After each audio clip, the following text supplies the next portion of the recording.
The second or the external process is the continuous wearing down and rebuilding of the land surface, children.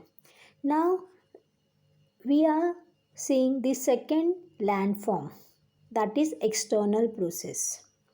Okay, so what is external process? It is continuous worn down and rebuilding of land surface. Okay, to build something again. The meaning of rebuilding is to build something again on the land. The wearing away of the earth's surface is called erosion. What do you mean by erosion, children? The wearing away of the earth's surface is called erosion.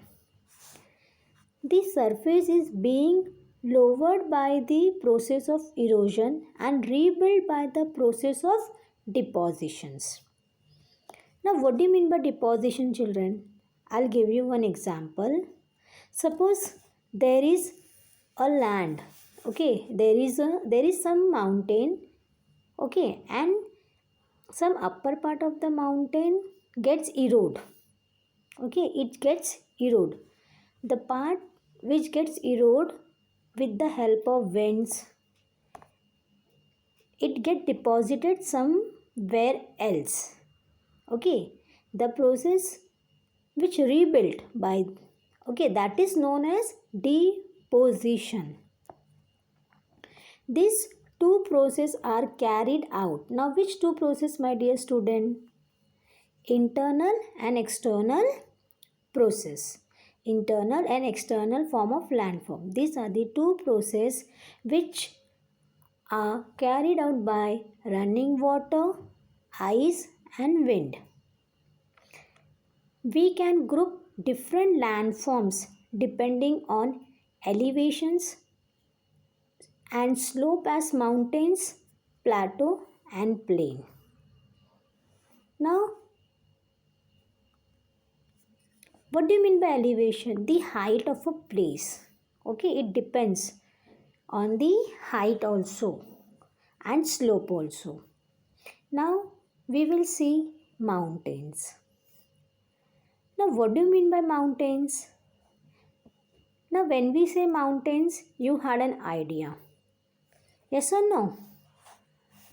Mountain has a peak. It has a broad base. Yes, correct.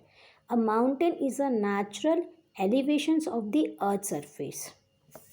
The mountains may have a small summit and a broad base. Now, what do you mean by small summit? Small summit means peak, children. Yeah, and all of you know a broad base. It is considerably higher than the surrounding area. Yes, it is higher than our surrounding area. Now, some mountains are even higher than the clouds. Yes.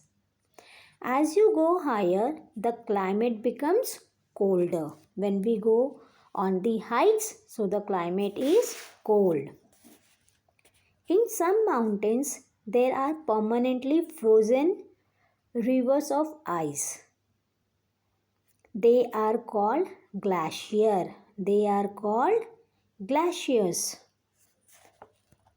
Now, here the temperature is less, my dear student. Okay. Now, there are some mountains you cannot see as they are under the sea. Okay. Now, how glaciers form, children? How glacier form? Water gets converted into ice. Yes or no? They are glaciers. Yes. And slowly they see. There are some mountains you can see that they are under the sea. Now, for example, Mauna Kea, Hawaii in the Pacific Ocean is an undersea mountain. It is higher than Mount Everest, being 10,205 meters height. See the height of Mauna Kea mountain. Okay, it is in Pacific Ocean. under the sea. And the height of that mountain is how much, children? It is more than Mount Everest. It is higher than Mount Everest. Why? Because it is under the sea. The part which is under the sea, we cannot see that part. The part which are above the sea, on the surface of the ground, we can see that.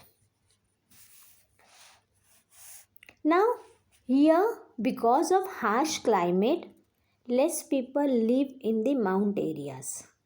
Okay, because of the climate is not good. So, here less people live. Now, on mountains, can we do farmings and all? No, children. Yes, mountains are slope. So, we cannot do farmings and all. We cannot do agriculture. Since the slopes are steep and less land is available for farming.